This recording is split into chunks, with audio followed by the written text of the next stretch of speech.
오늘 말씀은 민수기 35장 9절에서 21절인데 제가 9절 여러분이 10절 교대로 읽고 21절은 다 함께 한 목소리로 읽겠습니다. 여호와께서 모세에게 말씀하셨습니다.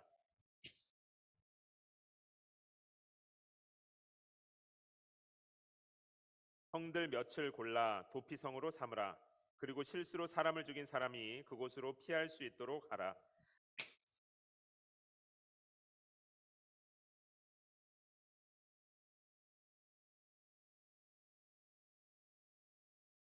너희가 줄 6개의 성들은 너희를 위한 도피성이 될 것이다.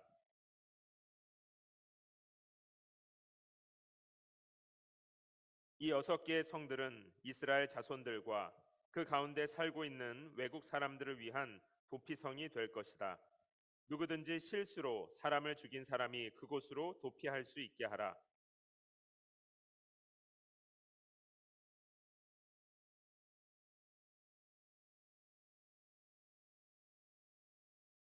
만약 어떤 사람이 사람을 죽일 수 있을 만한 돌을 손에 들고 있었는데 그 돌로 사람을 쳐서 그 사람이 죽게 됐다면 그는 살인자다. 그 살인자는 죽임을 당해야 한다.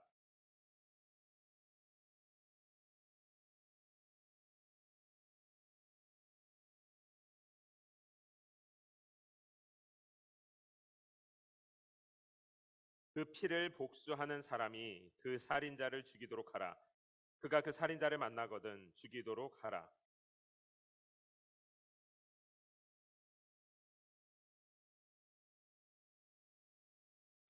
함께 읽겠습니다. 혹은 적개심을 갖고 손으로 때려서 사람이 죽게 되면 그 공격자는 죽임을 당해야 한다. 그는 그 피를 복수하는 사람이 그 살인자를 만나면 죽이도록 해야 한다. 아멘. 자리에 앉아 주시기 바랍니다. 제가 잠시 기도하겠습니다. 하나님 아버지, 하나님께서 이제 이스라엘 백성들 가나안 땅에 들어갈 백성들에게 가나안 땅에 도착하면 일부러 사람을 죽인 사람과 실수로 혹은 사고로 사람을 죽였을 경우를 대비해서 도피성을 짓도록 말씀하십니다. 이 도피성 속에 담겨진 하나님의 마음, 생명을 소중히 여기는 하나님의 마음, 영혼들을 사랑하시는 아버지의 마음, 그 마음이 우리에게 새겨지게 하여 주시옵소서. 특별히 이 땅에서 살아가면서 여러 가지 연약함 가운데 부딪히고 상한 하나님의 자녀들이 우리의 영원한 피난처 되신 하나님 날개 아래 나아가는 복된 시간 되게 하여 주시옵소서.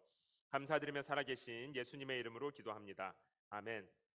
도피성이란 곳은 말 그대로 어딘가 피해야 하는 사람들을 위한 곳입니다.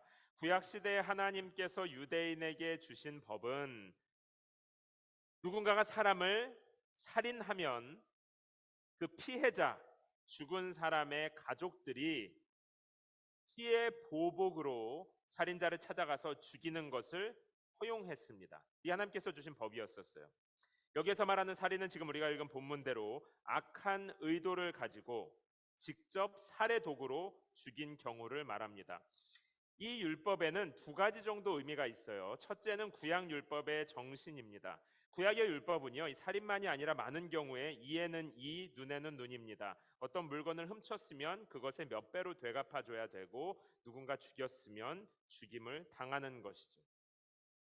특별히 오늘 말씀에 관계해서는 누군가 죽였을 때 이 죽임을 당한다는 거, 이거 잘 생각해 보면요, 우리가 분노로 누구를 죽일 때에는 구약시대 율법대로라면 이 사람을 죽이는 건 나도 죽는 거구나, 이런 마음이 들었겠죠. 율법이 있으니까. 오늘날로 적용해서 보면 우리가 누군가를 미워할 때, 우리가 누군가를 분노하는, 그래서 살인하는 마음을 가질 때 사실은 그 사람을 향하는 것이 아니라 그 칼은 자신을 찌르는 것이 됩니다.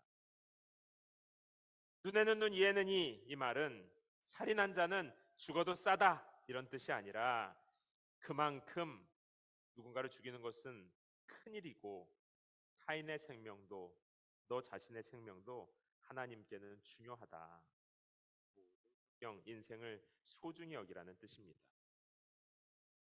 두 번째로 이 말씀이 주는 의미는요, 민수기 35장 우리가 읽지 않은 33절 본문에 보면 피를 흘림을 받은 땅, 그러니까 누군가 죽어서 피 흘림을 받은 땅은 이 피를 흘리게 한 사람의 피로만 깨끗하게 된다는 거예요. 그러니까 누가 죽어서 피를 흘렸으면 물로 씻어서 깨끗하게 되는 게 아니라 그 살인자의 피로만 정결하게 할 수 있다. 이건 하나님의 의식 차원의 말씀입니다. 하나님은 거룩하고 순결하니 하나님의 백성은 하나님의 땅을 정결하게 가꾸어 가야 할 책임이 있다는 것이죠. 그러나 살아가다 보면 사고로 누군가를 죽게 하기도 합니다. 오늘 우리가 다 읽진 않았는데 본문이 길어서 뒤에 계속 보면 실수로 밀어서 넘어져서 죽거나 아니면 무심코 던진 물건에 맞아서 숨지게 되는 경우에, 이런 경우에도 피해자 가족이 가해자를 찾아와서 보복할 수 있겠죠. 너 왜 우리 아이를 죽게 했냐? 왜 우리 아내를 죽게 했냐? 하나님의 집이 더럽혀졌기 때문에 피 흘린 자의 피로 깨끗하게 해야 하는 것이죠. 이런 경우에 사고로 죽였을 때는 피 흘림 없이 깨끗하게 유지될 수 있도록 가해자가 긴급하게 피해도 하나님이 이 땅은 정결하다 하고 인정해주는 그곳이 바로 도피성입니다. 도피성의 기본 의미는 원어의 뜻을 보면 받아들인다는 뜻이 있어요. 누구나 들어갈 수 있는 곳이 도피성이고요. 유대인만이 아니라 이방인들도 들어갈 수 있었습니다. 출애굽할 당시에 하나님께서 가나안에서 이방인들과 어울려 사는 것을 철저하게 조심해라 여러 차례 말씀하신 것을 생각해 보면 이방인들도 도피성으로 피할 수 있게 하신 것은 굉장한 의미가 있는 것이죠. 도피성은요, 긴급하게 누구나 피할 수 있도록 가나안 땅에 12개의 패밀리가 흩어져 살 수 있었거든요. 근데 12개 땅 어디에나 하루 안에 도착할 수 있도록 그 가운데쯤에 6개의 도피성을 세우도록 했습니다. 그리고 실수로 누군가가 사람을 죽게 했을 때 그 가족들이 알기 전에 도망가야 되잖아요. 가족들이 말 타고 쫓아오면 잡히잖아요. 억울한 죽음, 내가 사고로 죽였는데 내가 죽을 수도 있다. 이 다급하게 도망가는 상황을 여러분 한번 생각해 보세요. 그래서 도피성은 이 6개의 도피성은요, 어느 곳에서도 하루 안에 갈 수 있는 거리에 있었다고. 달려가면 하루 안에 갈 수 있는 거리였고, 그 다음에 가는 길이 막 꼬불꼬불 산길이 아니라 폭이 약 14m 정도로 되게 누구나 찾을 수 있는 넓은 길이었고요. 찾아가는 길에 갈림길이 있어서 길을 잃을 위험이 있었으면 여기가 도피성입니다 하고 안내하는 푯말도 있었다고 합니다. 그러니까 다급하게 죽지 않기 위해서 사고로 또 사람을 죽인 것도 얼마나 슬픕니까? 복잡한 마음을 가지고 막 도망가는데 길을 잘못 들어서 도피성을 놓치게 되면, 그래서 아까운 한 사람이 또 죽으면, 그러면 피해 보복이 계속되는 거잖아요. 그죠? 그래서 하나님께서는 누구나 빨리 찾아갈 수 있도록 도피성을 만들어 주셨어요.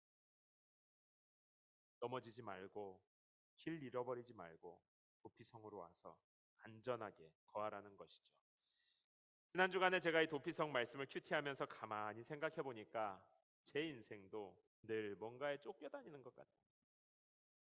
이 고비만 넘어가면 괜찮을 줄 알았는데, 아이만 가지면, 예배당만 생기면, 무언가가 해결되면 괜찮을 것 같은데 신기하죠.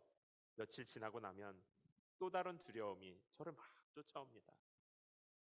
분노와 미움과 좌절 같은 것들이 왜 이렇게 저를 쫓아다니는지 모르겠어요. 우리 인생이 그런 것 같아요. 원하는 것을 가져도 그 기쁨도 잠시고요. 여전히 우리의 영혼에는 깊은 만족이 없습니다. 인생을 살다 보면 우리는 피해자가 되기도 하지만요, 동시에 가해자가 되기도 합니다. 나도 쫓기고 너도 쫓기고 모두가 뭔가에 쫓기는 인생들, 하나님께서 그 인생들이 넘어지지 말고 길 잃어버리지 말고 서로 길 위에서 죽이고 싸우고 갈등하지 말고 누구나 빨리 도피성으로 피하라고 넓은 길을 만들어 두신 것이죠. 직장 생활을 하면 여러 사람들에게 어려움을 겪게 되죠. 학교에서도 이웃들과의 관계에서도 마찬가지입니다. 성경에서 누가 이웃과의 관계에서 직장에서 일터에서 보스에게 가장 구박받은 사람이 누가 있을까? 언뜻 생각나는 사람은 다윗입니다. 다윗은 진짜 성실하게 살았거든요. 목동일 때도 생명을 던져서 맹수들과 싸우며 양을 지켜냈어요. 성실했습니다. 자신이 나가지 않아도 되는 전쟁에 블레셋과의 전투에 나가서 역시 생명을 던져서 골리앗과 싸워 이스라엘을 구해내죠. 그런 다윗의 성실성을 인정받아서 비교적 일찍 출세길이 열려요. 말하자면 일찍 형들은 그렇게 군대에 있었는데도 안 되던 걸 다윗은 어린 나이에 궁궐에 취직하게 됩니다. 그것도 사울의 직속 뮤지션으로 취직하게 되죠. 그리고 처음에는 사울에게 인정받았어요. 왕에게 인정받았습니다. 아주 잘 나갈 것 같았어요. 그런데 그때부터 고생이 시작됐습니다. 보스 사울이 이해할 수 없는 일들로 미워하기 시작하는 거예요. 하지도 않은 일을 했다고 그렇게 몰아세우고요. 오해하고 심지어 죽이자고 달려듭니다. 죽이자고. 그러니까 다윗이 성실하게 살아서 눈에 띄지 않았더라면 그의 인생이 조금 나았을까요? 뭘 그렇게 열심히 살아가지고 오히려 이렇게 더 복잡해졌을까? 직장에서만이 아닙니다. 다윗은 가족에게도 무시받았어요. 여러분 가정에서 차별받아 본 경험 혹시 있으세요? 그 마음을 남들은 몰라도 아마 다윗은 이해했을 것 같아요. 예를 들면 사무엘이 사울 왕의 뒤를 이어서 두 번째 이스라엘의 왕이 될 사람을 막 찾아다니고 있었거든요. 다윗의 집에 갔습니다. 다윗의 아버지 이새가 왕 후보를 아들들을 이렇게 보여주는데 다윗은 부르지도 않았어요. 다른 아들들은 다 출세하고 잘 살아봐라 하는데 다윗은 생각도 안 하고 있었단 말이에요. 형들에게 물건을 건네주러 음식을 건네주러 전쟁터에 나갔는데 전쟁터에서 만난 형들은 대놓고 다윗을 무시합니다. 인생을 살다 보면 가족들도 세상도 모두가 다 내 편이 아닌 것 같을 때가 있어요. 그럴 때 다윗은 하나님이 자신의 진정한 피난처인 것을 알았어요. 시편 11편 1절을 보면 내가 여호와께 피하였거늘 너희는 어찌하여 나를 사람에게 피하라 하느냐. 시편 91편 2절에 그는 나의 피난처요 나의 요새요 내가 의뢰하는 하나님이라. 평생을 사람에게 분노와 좌절과 슬픔에 쫓겨다녔던 다윗의 고백입니다. 근데 요즘에 한 달 정도 된 것 같네요. 저희가 이제 철거 때문에 평일에 새벽 기도를 못 하게 되니까 제가 참 개인적으로 이건 개인적인 고민인데 쉽지 않습니다. 네. 뭔가 피난처 대신 하나님께 나아가서 제 마음을 좀 쏟아놓기도 하고 때로는 하나님께 혼나기도 하고 하나님의 위로도 받고 이래야 되는데 뭔가 하나님께 나아갈 길이 솔직히 고백하면 좀 막혀 있는 것 같은 마음이 저에게 있어요. 여러분들은 안 그러시겠지만 저는 집에서 기도하는 거는 잘 못하겠어요. 집에서 기도하면 집중이 잘 안 됩니다. 앉으면 눕고 싶고 자고 싶고 답답해요. 지난 금요일 저녁에 금요 기도에 나오는 시간이 얼마나 저에게는 귀중한 시간인지 몰라요. 금요 기도에 나왔는데 뭔가 예배당도 제 스타일로 너무 깨끗한 거예요. 그리고 그날따라 청소해 주시는 분이 여기를 너무 깨끗하게 닦아 주셨어요. 기도하는데 원래는 요 앞이 제가 기도하는 자리인데 단 위에서 기도를 해보고 장석을 깔고 정말 오랜만에 무릎을 꿇고 기도했습니다. 제 청년 때는 참 무릎 꿇고 기도하는 걸 좋아했는데 언젠가부터 무릎 꿇지 않고 그냥 바닥에 주저앉아서 기도하는데 오랜만에 무릎을 꿇고 기도했어요. 그러고 나니까 하나님 앞에 제 마음이 신기하죠. 진실해지는 것 같아요. 하나님, 내가 세상에서 좋은 것을 다 해도 사실 내 영혼에 만족이 없네요. 한 마음이었습니다. 아무리 쉬고 사람들의 인정과 배려를 받아도 평안이 없고 제 영혼이 그렇게 가난한 마음인가요? 하나님, 내 도피성은 쫓겨다니는 내 인생에 피할 곳은 하나님뿐입니다. 무릎을 꿇고 하나님이 나의 피난처입니다. 생각하는데 제 마음이 참 따뜻해지는 것 같아요. 하나님이 넓은 길 잃어버리지 말고 모두 다 오라고 피난처로 향하는 길을 열어두셨단 말이죠. 사랑하는 성도 여러분, 내 모든 부정함, 그것을 정결하게 바꾸는 피 흘림이 필요하거든요. 예수님께서 십자가에서 피 흘리신 것이죠. 답 없는 내 인생, 많은 사람들과 막 꼬이고 그런 연약한 우리들의 인생을 어디서부터 해결하면 좋을까요? 대화를 밤새 하면 풀릴까요? 그 모든 인생들을 다 품에 안으시는 것이 하나님의 도피성인 것이죠. 예배당에 무릎을 꿇고 한참을 앉아 있고 나니까 그제야 영혼에 좀 숨통이 트이는. 그래, 여기가 내가 쉴 곳이지. 도피성으로 피하는 것. 이 도피성은 조금 더 설명을 드리면 위로, 그러니까 동서남북으로 여기 이 2000규빗이라고 돼 있는데 이게 오늘날 길이로 하면 한 900m 정도, 0.6마일 정도 될까요? 사방으로. 네, 사방으로 그렇게 해서 그러니까 아주 큰 동네는 아니고 좀 작은 시골 마을 정도, 집 몇 채 짓고 살 수 있는, 집 몇 채 짓고 가축도 기르고 작은 밭도 할 수 있을 정도의 작은 마을 안에 사는 거라고 생각하시면 될 것 같아요. 도피성으로 피해 들어간 사람은 평생을 거기에 있어야 했는데 나올 수 있는 길은 제사장이 죽으면 나올 수 있었습니다. 왜 제사장이 죽으면 나올 수 있을까? 아까 말씀드렸죠. 누군가 피를 흘리면 가해자의 피를 흘려야 정결하게 되는 건데 이 경우에는 이 사람이 가해자도 아닌 거잖아요. 그러니까 제사장이 죽으면 그 피로 정결하게 된 것으로 여기겠다. 하나님의 약속이에요. 누군가 다른 사람의 피로 갚는 것이 아니라 제3자인 제사장의 피로 갚은 것으로 내가 여기겠다. 하나님 그렇게 정해 주셨습니다. 그래서 도피성은요. 예수님과 연결이 돼요. 예수님께서 우리의 제사장이 되셔서 당신의 피로, 그러니까 우리가 서로 성도 간에, 부부 간에, 부모 자녀 간에 막 피를 흘리는데 누구의 피를 흘려야 끝나는 것이 아니라 예수의 피로 우리 모두를 안아주신다는 것이죠. 예수님은 좁은 길을 걸으면서 죄인인 우리에게는 넓은 길을 주셨고 예수님은 피를 흘리셔서 우리가 흘려야 할 피를 대신 갚아 주셨습니다. 그러나 만약에 도피성으로 들어가는데 내가 실수로 죽였습니다 했다고 해서 다 들어오는 게 아니라 이걸 증명해야 했었어요. 일단 들어갈 때도 제사장들에게 증명해야 했었고요.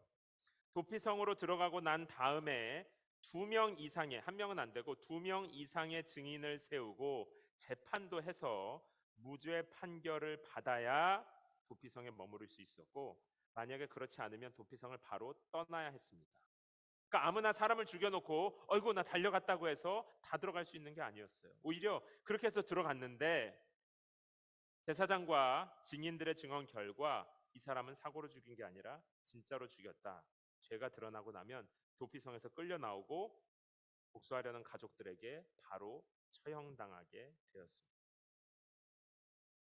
이 도피성은 상당히 흥미로워요. 도피성을 가만히 보면 기독교 안에 있는 회개, 용서에 대해서 굉장히 큰 메시지를 얻을 수 있습니다. 기독교는요, 어떤 질서도 책임도 없이 나 하나님 앞에 회개했으니까 괜찮아 하고 다 용서받는 곳이 아닙니다. 성경 말씀에 의하면 알면서도 지은 살인자는 도피성에 들어갈 수가 없게 되어 있죠. 마태복음 5장 말씀에 보면 예수님께서는 형제에게 분노하고 바보라고 하는 자는 심판을 받을 것이다. 요한일서 3장 15절에 형제를 미워하는 자는 살인하는 자와 같다라고 말합니다. 누군가를 미워할 때요. 모르고 미워하는 경우는 없어요. 나 실수로 미워했어. 이런 건 없습니다. 아주 적극적으로 미워해요. 의지를 가지고 싫어합니다. 우리가 사랑하는 가족이나 이웃들에게 쟤는 왜 저것도 못할까? 바보 이렇게 말하지는 않더라도 왜 저렇게 미련한가? 왜 저렇게 답답한가? 눈빛과 말로 미워하고 무시한다면 성경은 이것은 살인하는 것과 같다고 말하고 실제로도 이런 대접을 계속 받다 보면 그의 인격이 영혼이 짓눌리고 죽게 되죠. 인격 살인과 마찬가지. 이런 경우에 가해자는 계속 가해한 사람은 혼자 도피성으로 갈 것이 아니라 죄의 값을 치러야 합니다. 실제로 찾아가서 사과해야 돼요. 다시는 그러지 않겠다고 입을 묶어야 됩니다. 하나님 앞에 깊이 회개해야 돼요. 그냥 나 회개했으니까 용서받았다, 하나님 용서해 주셨겠지, 이게 아니고 진정한 회개는요, 행동의 변화를 가져옵니다. 행함 없는 믿음은 죽은 믿음이라고 야고보서는 말합니다. 실컷 험담하고 마음대로 무시하고 미워해 놓고는 하나님 앞에 나는 회개했으니까 용서받았다, 이건 기독교에서 말하는 용서랑은 좀 거리가 있어요. 지난 주간에 이 도피성 본문이 꽤 길어서 한 2, 3일 정도 제가 큐티를 했나 봐요. 제 마음속에 가만히 생각하는데 말씀을 준비하면서 눈을 감고 생각하니까 잊고 있었던 제 영혼을 짓밟았던 분들이 저에게도 있습니다. 그분들 중에는 아마 모르고 그랬을 수도 있을 것 같고요. 알면서도 저를 적극적으로 미워했을 수도 있을 것 같아요. 그냥 연약해서 본인들도 살려고 그랬던 분도 계셨던 것 같고요. 근데 가만히 생각해 보니까 진짜 어떻게 이해해도 이해가 안 되게 제 영혼을 막 짓밟았던 분들도 계세요.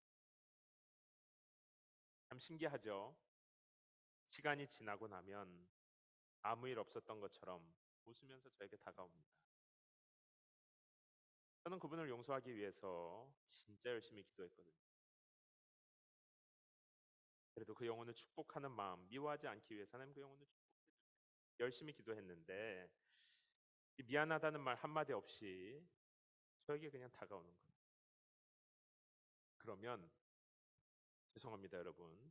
아무리 묵사라도 분명히 용서했거든요. 그리고 저 진짜 기도하면서 정말로 축복했어요. 그런데 마음에 화가 나요, 화가. 사람이 힘들어졌으면 좋겠는 마음이 솔직히 듭니다.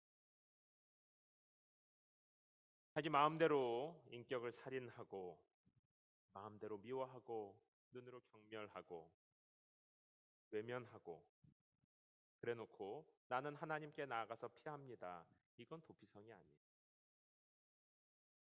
그런 자가 도피성 들어오면 바로 쫓겨납니다. 우리가 상처를 받아서 고통받는 것, 누가 나에게 그렇게 하면 내가 고통받고 그러면 반대로 미워질 수 있죠. 이것은 하나님께서 그 둘 모두를 아마 품어주실 것 같아요. 그러나 누구를 죄 없는 자를 먼저 적극적으로 미워하는 것은 다릅니다. 혹시 오늘 이 자리에 내가 열심히 사는 누군가를 미워하거나 무시하거나 죄 지은 것이 있다면 회개하시고, 하실 수 있으면 찾아가서 용서를 구하시기 바랍니다. 갚지 못한 마음의 빚, 물질적인 빚, 여러 가지 빚들이 있다면 갚으시기 바랍니다. 혹시라도 그런 분들 우리 교회에 계시지 않겠지만 자녀들에게 폭언하고 멍청하다, 왜 그것도 못하냐, 무시한 분들 계시다면 오늘 집에 가셔서 다 사과하시기 바랍니다. 배우자를 무시하는 말 했던 것들 하나님 앞에 기도하면서 회개하시고 오늘이 가기 전에, 예배당 떠나기 전에 사과하고 떠나세요. 이웃을 험담하거나 교회 안에서도 이웃 성도들을 무리지어서 외면한 것 혹시라도 왕따시키고 은근히 판단하는 마음을 가졌던 것 회개하시고 예배당을 떠나시기 전에 사과하시기 바랍니다. 다른 사람들의 영혼을 알면서도 계속 짓밟은 그런 인생은 피난처 대신 하나님께 나아갈 수가 없어요. 본인은 회개하러 나아갔다고 하는데 이건 본인이 압니다. 마음이 딱딱하게 굳어서 평안이 없어요. 회개하고 용서를 구해야 하나님도 자비를 베풀어 주시는 거예요. 하나님이 용서하지 않는다는 뜻이 아니라 계속 그런 마음을 가지고 있으면 도피성에 들어갈 수가 없습니다. 살인은 남을 죽이는 것이 아니라 사실은 나를 죽이는 거고, 미움과 분노도 다른 사람에게 향한다고 생각하는데 사실은 내 영혼을 계속 핥히는 거거든요. 하나님께 내가 소중해서 하나님께서 나를 위해 도피성을 만들어 두신 것처럼 내 남편도 아내도 우리 자녀들도 이웃 성도들도 소중해서 그들도 도피성으로 불러들이시거든요. 그렇기 때문에 계속 지속적으로 아프게 하는 것은 하나님 나라의 질서에 문제가 생깁니다. 사랑하는 성도 여러분, 오늘 기도하면서 하나님 앞에 회개하시고 사과하시고 화해하시기 바랍니다. 그리고 할 수 있으면 계속해서 기도해 주세요. 하나님, 우리 가정에, 우리 교회에, 우리 직장에, 우리의 삶에 계속되는 미움과 분노의 고리를, 상처받은 사람이 다른 사람을 또 미워하는 고리들을 끊어주세요. 나도, 나를 힘들게 했던 그 사람도 다 함께 손을 잡고 피난처 되신 하나님께 도피성으로 나아갑니다. 사랑하는 성도 여러분, 갈등이 해결될 때 마음이 풀리는 것이 아닙니다. 내 마음에 쏙 들게 행동할 때 마음이 풀리는 게 아니에요. 우리의 마음은 기본적으로 딱딱하게 굳어 있기 때문에 언제 풀리냐면 피난처 되신 하나님 앞에 나아가서 하나님의 은혜로 마음이 녹아져야 그때 마음이 풀리는 거예요. 성경에 보면 요셉이 자기를 팔아버린 형들 때문에 너무 고생했습니다. 그래서 마음이 안 풀어지는 거예요. 결과적으로 요셉은 굉장히 인생이 잘 풀리고 형들은 큰 고난에 처하게 됐거든요. 그런데도 요셉의 마음이 안 풀려요. 형들 만나니까 너무 미워요. 너무 미워. 그래서 막 괴롭힙니다. 실제로. 그런데 신기하죠. 시간이 지나면서 하나님의 은혜로 요셉의 마음이 풀어져요. 한쪽에서 고리에서 한쪽이 풀어지니까 신기해요. 형들도 울면서 사과합니다. 사랑하는 성도 여러분, 하나님께 기도하면서 여러분이 먼저 고리를 푸십시오. 쉬지 못하는 영혼, 내 영혼이 하나님께 나아갑니다. 내 영혼도 우리 모두 안식을 주세요. 모두 도피성으로 향하는 넓은 길, 잃어버리지 않도록 표지판도 잘 되어 있는 넓은 길로 사랑하는 연은교회 성도들 가족들 모두 함께 나아가는 것입니다. 말씀을 정리하면서 그럼 도피성으로 나아간다는 게 실제로 뭘까? 하나님께 나아간다는 것은 실제로 뭘까? 한 두 가지 정도만 말씀을 드릴게요. 첫 번째는 기도의 무릎을 실제로 꿇는 겁니다. 기도는 질보다 양이에요. 그리고 기왕이면 누워서 기도하면 기도가 잘 안 되거든요. 앉아서 하면 조금 더 낫습니다. 무릎 꿇고 하거나 서서 하면 훨씬 더 좋습니다. 신기해요. 사람의 몸은 마음이랑 연결되어 있는 것 같아요. 누워 있으면 공경하거나 집중하는 마음이 잘 생기지 않아요. 무릎을 꿇거나 서거나 하나님 앞에 마음을 드리는 고백을 하고 나면 신기하게 우리의 영혼이 집중합니다. 그리고 질보다 양이라고 했죠. 여러분 공부도 또 회사에서 업무하는 것도 해보면 알아요. 짧게 집중해서 파바박 되는 경우는 잘 없죠. 간혹 가다가 저 사람 되게 짧은 시간을 썼는데 일의 효율이 진짜 크다 하는 사람이 있는데 아마 그렇게 되기까지 그 이전에 굉장히 많은 시간을 썼을 겁니다. 공부도 일도 다 오랜 시간을 투자해야 그만큼 나중에 질도 효율도 올라가는 것이죠. 기도도 해보면 압니다. 해보면 알아요. 질보다 양이라는 것을. 제 경우에는 한 5분 정도 앉아 있어 보면 내 영혼의 중심까지 가지도 못하고 왜 이렇게 잡생각이 많이 나는지 모르겠어요. 배고프다. 내일은 뭘 할까? 한 온갖 잡생각을 정리하고 하나님을 찬양하는 마음에 집중시키는데 5분에서 10분 정도 걸리는 것 같아요. 그러고 나면 알아요. 와, 내 영혼이 진짜 메마르고 산만했구나. 시편을 읽기도 하고 하나님을 찬양하는 노래들을 부르기도 하고 그러는데 또한 10분은 지나갑니다. 최소의 15분에서 20분 정도의 시간은 지나가야 그 다음부터 좀 하나님의 말씀 앞에 회개하는 마음도 생기고 헌신하는 마음도 생기고 사과하고 싶은 마음도 그제서야 좀 생기더라고요. 하나님의 말씀에 내 영혼이 좀 살아서 움직이기 시작하는 마음이 생기려면 일단 시간이 필요합니다. 그래서 기도는 질보다 양이에요. 생각해보면 도피성 가는 길도요. 뿅 하면 가는 게 아니라 최소 반나절 이상 가야 도피성이 나오거든요. 일단 하여튼 달려야 될 거 아닙니까?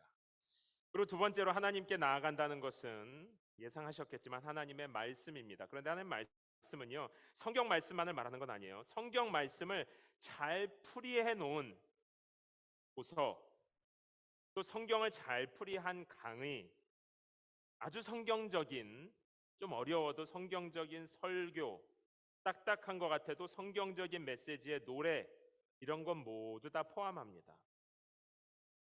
이것도 역시 질보다 양이에요. 여러분, 10분짜리 대화가 얼마나 깊이 있을 수 있을까요?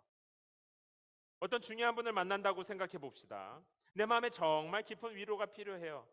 아니면 내 인생의 지혜와 어떤 인도를 받아야 됩니다. 그래서 진짜 중요한 분이 나를 기다리고 있어요. 그래서 10분 대화하고 일어난다면 거기에서 진정한 내용원의 돌파가 깨달아질 수 있을까요? 상대방이 나를 얘 뭐야 이렇게 생각한 상대방의 반응 이전에 아예 제가 제 마음을 제대로 교제할 시간도 충분하지 않을 것입니다. 만약에 지난 일주일 동안 여러분이 큐티 책을 폈는데도 한 10분, 성경책을 폈는데도 한 10분, 아니면 일주일 다 했는데도 10분, 그러면 아마도 글자로만 성경을 눈으로만 보았을 확률이 높죠. 만일 아예 말씀을 펼치지도 않은 일주일이었다면 아마 내 영혼은 도피성 근처에도 안 갔을 것입니다.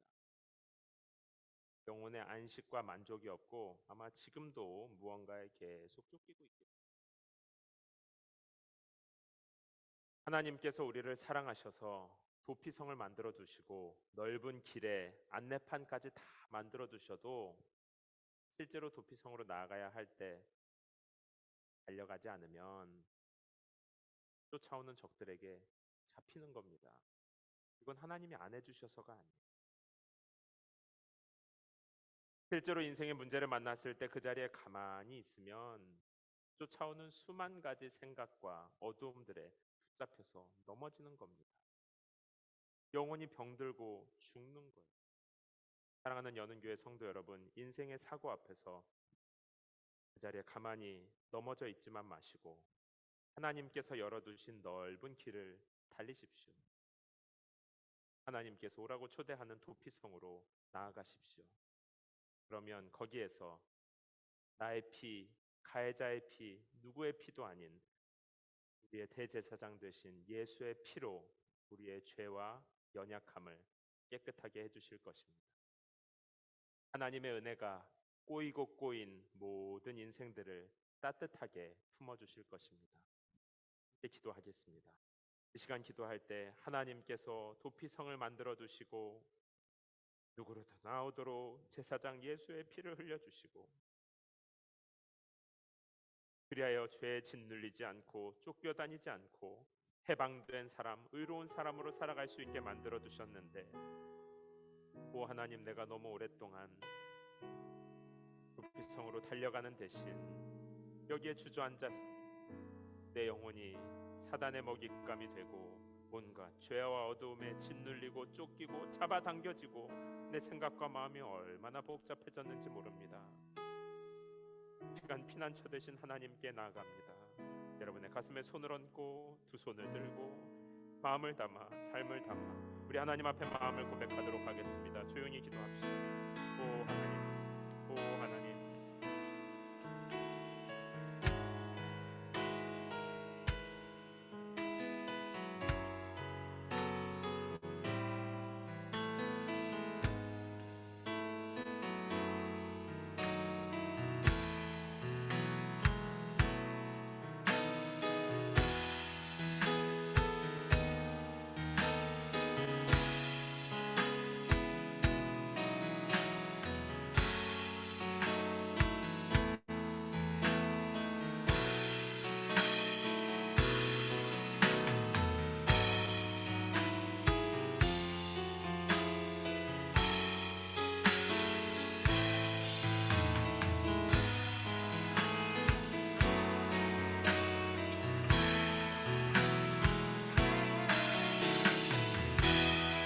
우리가 이 시간에는 한 가지만 더 기도하도록 하겠습니다.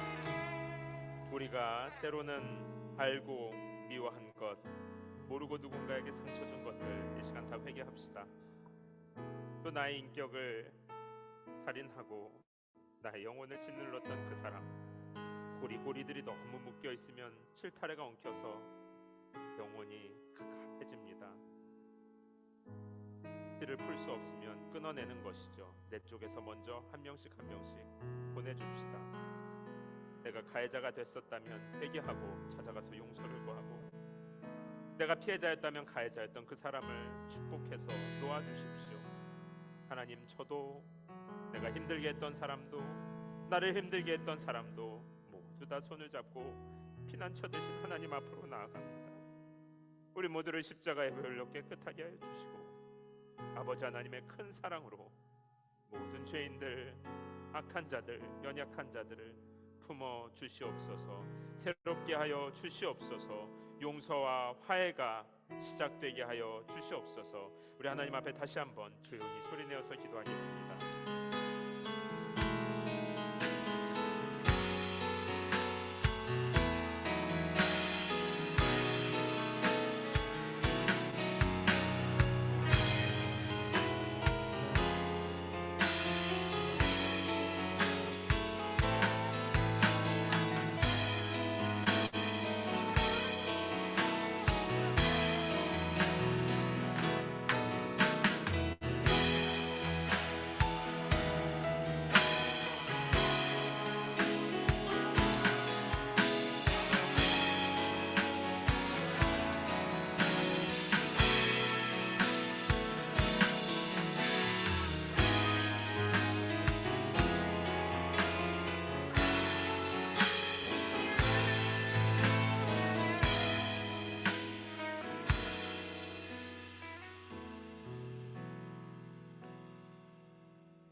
하나님 아버지, 최선을 다하며 인생을 살아도 때로는 피해자가 되고 때로는 가해자가 되어 쫓고 쫓기는 인생들, 물고 물리며 복잡하게 얽혀있는 인생들을 향해 그런 우리를 그냥 버려두지 않으시고 누구나 도피성에 나오라고 길도 크게 만들어두시고, 누구나 찾아오라고 가까운 곳에 6개나 도피성을 만들어주시고, 길 잃어버리지 말라고 안내판도 만들어주시고,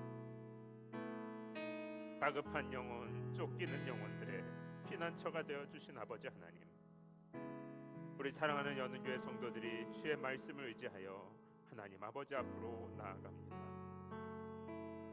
나 대신, 가해자 대신, 피해자 대신 피 흘려서 우리 모두를 깨끗하게 하신 예수 그리스도의 십자가를 의지하여 나아갑니다.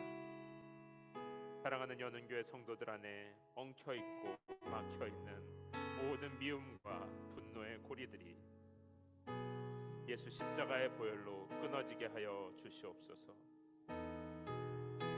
피난처 되신 하나님 아버지 앞에 나아가 딱딱하게 굳은 마음이 녹아지게 하시고, 나의 삶에서부터 용서와 화해가 시작되게 하여 주시옵소서. 나를 시작으로 이 땅에 수많은 쫓기는 인생들, 갇혀있고 눌려있는 영혼들이 피난처 도피성으로 나아가는 길을 발견하도록, 넓고 활짝 열려있는 그 길을 발견하도록 하나님, 나의 삶을 사용하여 주시옵소서. 지난 일주일 동안 여러 가지 일들로 근심하며 마음의 슬픔에 눌려있는 영성도들, 하나님 찾아가셔서 위로하여 주시고, 기도의 무릎을 꿇을 때마다 그 눈물을 닦아주시며, 하나님의 말씀 펼 때마다 주의 음성 듣게 하여 주시옵소서. 참 좋으신 아버지 하나님, 우리가 하나님을 사랑하고 신뢰하는 마음으로 정성을 담아 예물을 드립니다. 마음 중심을 보시는 하나님께서 예물을 받아주셔서 예물 드리는 손길들의 삶에 평생에 피난처 되신 하나님 안에 살아가는 복이 넘치게 하여 주시옵소서. 또한 예물이 사용되는 곳에 기름 부으사 하나님의 은혜가 나타나게 하여 주시옵소서. 감사드리며 살아계신 예수님의 이름으로 기도합니다. 아멘. 함께 찬양하면서 준비하신 예물 드릴 때 더 기도하기 원하시는 분들은 눈을 감고 기도하셔도 좋습니다.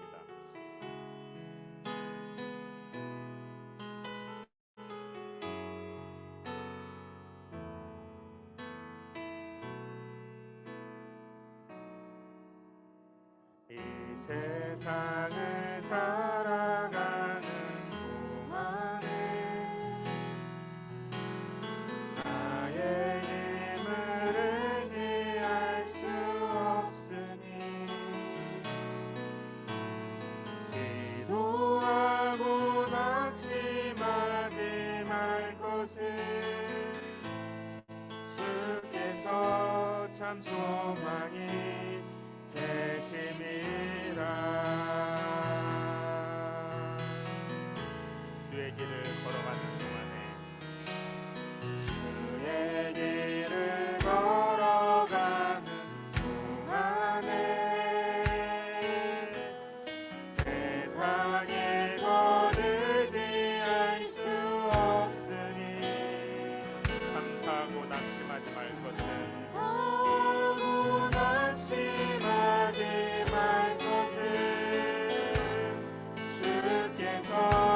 참 기쁨이 되시니 아멘.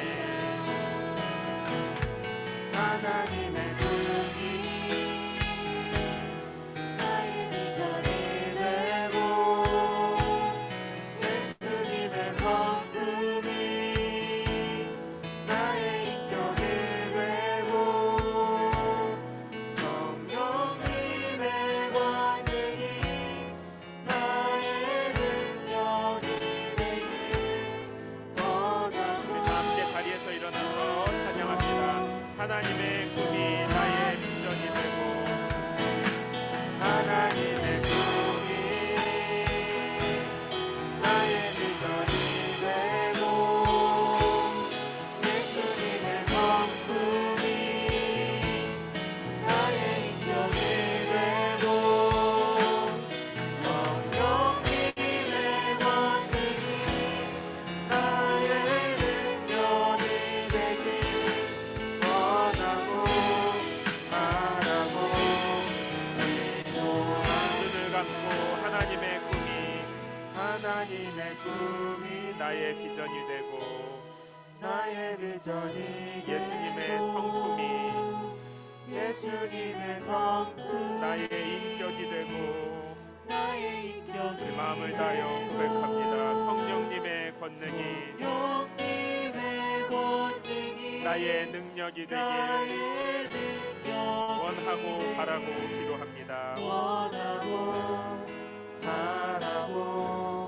기도합니다.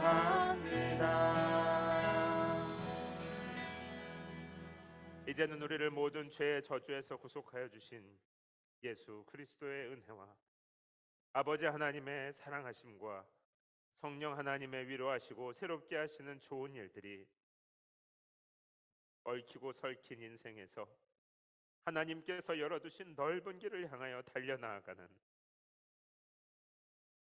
당신의 사랑하는 자녀들 머리 위에 이제로부터 영원토록 함께 있을지어다. 아멘.